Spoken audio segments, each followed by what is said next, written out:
فَبِأَيِّ آلَاءِ رَبِّكُمَا تُكَذِّبَانِ۔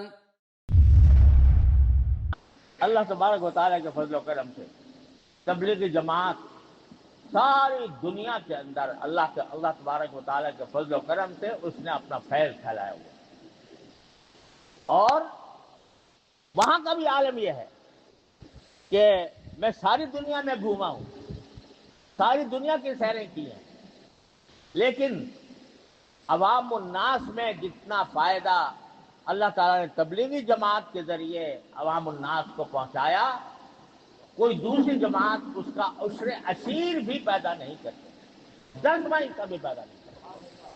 اللہ تبارک و تعالیٰ نے اس میں برکت دی، لیکن کیسے ہوئی؟ کیا پہلے حضرت مولانا محمد الیاس صاحب رحمۃ اللہ علیہ نے کوئی تنظیم قائم کی تھی؟ کیا کوئی امیر بنایا تھا؟ کوئی شورا بنائی تھی؟ کوئی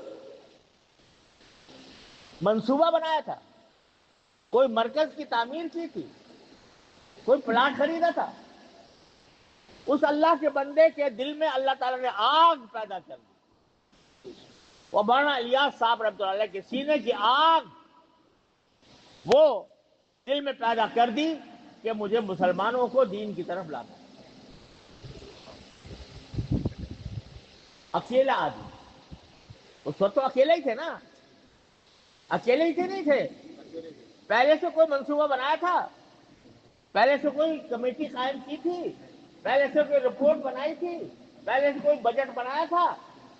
اکیلا انسان مولانا محمد الیاس رحمۃ اللہ علیہ، جس کے سینے میں آگ بھری ہوئی تھی، دین کی آگ، امت مسلمہ کے فلاح و بہبود کی آگ، اس نے کھڑا کر دیا میوات میں جا کے، کام شروع کر دیا، کوئی جماعت بنائے بغیر، چند لوگوں کو ساتھ لے، کوئی میں تو تنہائی چلا تھا جانب منزل، مگر لوگ کچھ ملتے گئے اور کارواں بنتا گیا۔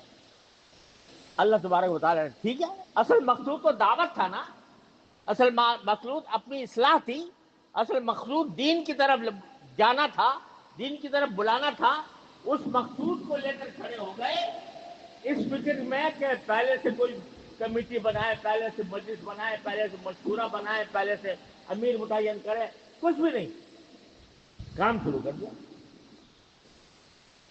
کام میں چونکہ اخلاص تھا، للہیت تھی، سوائے اللہ کے کوئی اور مقصود نہیں تھا، شہرت مقصود نہیں تھی، نام و نمود مقصود نہیں تھا، یہ نہیں تھا کہ میرا نام ہو جائے ساری دنیا کے اندر، ساری دنیا میرے قصیدے پڑھا کرے، میری تعریفیں کیا کرے، یہ نہیں تھا۔ کیا تھا؟ کیا تھا دل میں؟ اللہ کے سامنے میں جا کر جواب دہ ہو سکوں کہ یا اللہ میں نے اپنے دین کے بچانے کے لیے جو میرے بس میں تھا وہ کر دیا۔ یہ تھا نا مقصود، یا کوئی اور تھا؟ یہ مقصود تھا۔ کوئی جماعت مقصود تھی؟ کوئی انجمن؟ کوئی تنظیم؟ کوئی صدر؟ کوئی سیکریٹری؟ کوئی بجٹ؟ کچھ نہیں، اکیلے کھڑے ہو گئے۔ لیکن عملاً ہوتا یہ ہے کہ بعد میں امیر بھی بنا دیا جاتا ہے، تو سیکریٹری بھی ہو جاتے ہیں، شورا بھی بن جاتی ہے، ٹھیک ہے، لیکن وہ مقصود نہیں، یہ تنظیم مقصود نہیں ہے۔ جیسے میں نے آپ کو بتایا کہ صحابہ کرام کو جمع کر لیا رسول کریم صلی اللہ علیہ وسلم نے، کوئی تنظیم قائم نہیں فرمائی۔ دارالعلوم دیوبند شروع ہو گیا استاد شاگرد سے، کوئی باقاعدہ تنظیم نہیں بنی، لیکن بڑھتا چلا گیا، تو مقصود اصلی حاصل ہے۔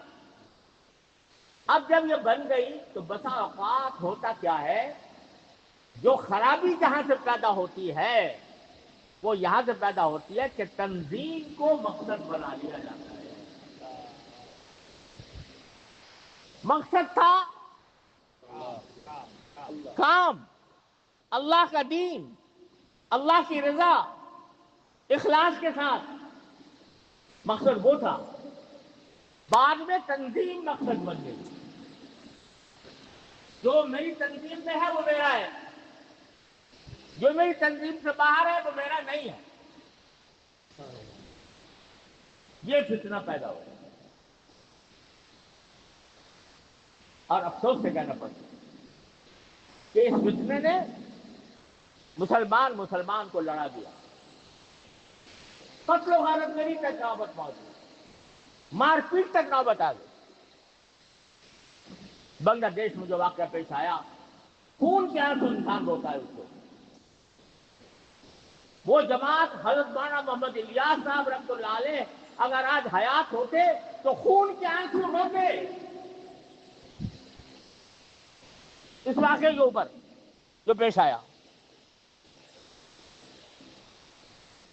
انہوں نے تو کوئی نہ ان کو امارت کی خواہش تھی, نہ ان کو شورا کی خواہش تھی, نہ ان کو کسی اور تنظیم کی خواہش تھی. وہ تو کام لے کر آئے. اگر تنظیمیں بٹ گئی, تنظیم بٹ گئی, بٹنے دو. اگر بٹ گئی ہے, ہم نے کوشش کی شروع میں کہ یہ بٹوارا نہ ہو, لیکن افسوس ہے کہ نہیں ہو سکتا. ہو گیا. تو اب بتاؤ, تنظیم مقصود ہے یا کام مقصود ہے؟ ایک بات کہو مجھ سے, بتاؤ. نعرہ تکبیر, نعرہ تکبیر. کام مقصود ہے یا کسی بھی خاص جماعت کے ساتھ منسلک ہونا مقصود ہے؟ کام مقصود ہے. اگر کام مقصود ہے تو خدا کے لیے تفریق بٹاؤ.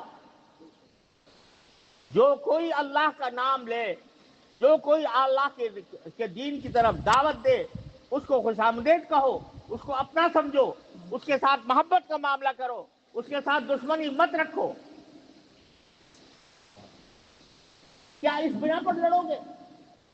حکم تو اقرا کا ہے نا بھائی, حکم کا ہے اقرا. کیا پڑھو؟ دین پڑھو. کوئی اگر فضائل اعمال پڑھتا ہے وہ پڑھے, کوئی منتخب احادیث پڑھتا ہے وہ پڑھے, وہ بھی اقرا یہ بھی اقرا. تو اگر تھوڑا سا طریقے میں فرق ہے اس کو گوارا کر لو, لیکن مسلمانوں کے درمیان تفریق وہ چیز ہے جس کو سرکار دو عالم صلی اللہ علیہ وسلم نے زندگی بھر کبھی گوارا نہیں. اگر کوئی شخص مجھ سے دین سیکھنا چاہتا ہے, مجھ سے, میں یہ چاہوں کہ یہ مجھ سے سیکھے, دوسرے سے کے بات نہ جائے. میں یہ چاہوں کہ مولانا عارف بھائی, ان کے پاس 2-4 آدمی آتے ہیں دین سیکھنے کے لیے. میں کہتا ہوں یار دین کو یہاں سے تو میرے پاس آ, یہ بتاؤ اخلاص ہوگا یا ریاکاری ہوگی؟ اگر دین سیکھنے کے لیے ایک آدمی آ رہا ہے اور ایک جماعت کے ذریعے دین سیکھ رہا ہے تو اس سے کیوں دشمنی ہو آپ کو؟ اگر آپ کو ذریعہ ہوتا ہے تو وہ بھی آپ کا کام کر رہا ہے, وہ کر رہا ہے تو وہ بھی آپ کا کام کر رہا ہے. صحابہ کرام رضی اللہ تعالی عنہم اجمعین کے بارے میں حضرات تابعین فرماتے ہیں کہ بہت سے صحابہ کرام سے ہم جاتے تھے مسئلہ پوچھنے کے لیے, تو وہ کہتے تھے بھائی فلاں پاس وہ بڑا زیادہ بڑا عالم ہے, آپ اس سے پوچھیں. وہاں جاتے تھے تو وہ کہتے تھے فلاں بڑا عالم ہے, اس سے جا کے پوچھ لو. بعض اوقات ڈھونڈ پھر کے پھر پہلے آدمی کے پاس ہم آتے ہیں کہ جی وہ تو سب یہ کہہ رہے ہیں کہ آپ ہی بتائیں, تو پھر ان کو مسئلہ بتاتے. وہ چاہتے تھے کہ یہ دین کے بتانے کی جو فضیلت ہے وہ میرے بھائی کو حاصل ہو جائے تو زیادہ بہتر ہے, اس کا ثواب اس کو مل جائے. اس کے آج دنیا بن گئی ہے کریڈٹ کی, کریڈٹ لینا ہے. تیرا کس کے سر بندے, کس کا نام لیا جائے کہ اس نے بہت بڑا کارنامہ انجام دے دیا.